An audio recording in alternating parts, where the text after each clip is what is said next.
We hold these truths to be self-evident, that all men are created equal, that they are endowed by their Creator with certain unalienable rights, that among these are life, liberty, and the pursuit of happiness. As you can hear from the Declaration of Independence, the unalienable rights mentioned are very similar to the natural rights which John Locke created. Whenever any form of government becomes destructive of these ends, it is the right of the people to alter or abolish it, and institute a new government. That excerpt from the Declaration of Independence is also very similar to what John Locke said about what happens if a government breaks the contract and becomes destructive.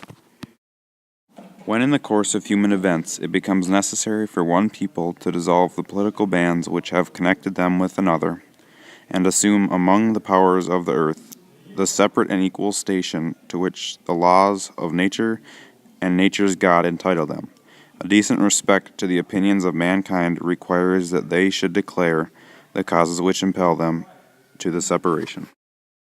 That excerpt from the Declaration of Independence also mentions God-given rights, which are very similar to John Locke's natural rights. It also illustrates how the early Americans used the right to disband the government and form their own, the way they feel fit. Now we'll look at how John Locke's ideas affect us today. If the Founding Fathers would have not to borrow John Locke's ideas of natural rights and the right to disband government, our current political system and our rights would be majorly altered. Let's take a look at how John Locke's ideas directly influenced the United States government.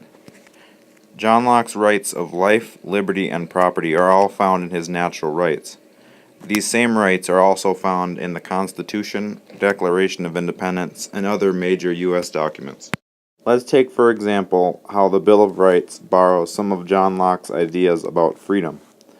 The First Amendment gives you the right of freedom of speech, press, peaceful assembly, petition, and religion.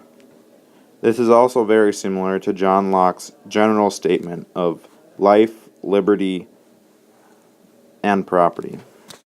Even today, John Locke is thought of as one of the most influential philosophers of modern time. John Locke's ideas of natural rights are still used today in the creation and revision of new and old governments. As you can hear, John Locke's ideas have greatly affected our current government and many other governments, and the Enlightenment still is relevant today. This presentation was created by Kurt Daniels using iMovies. All photos were taken from wikipedia.org/American Revolutionary War. No publisher, no date. Accessed April 17th.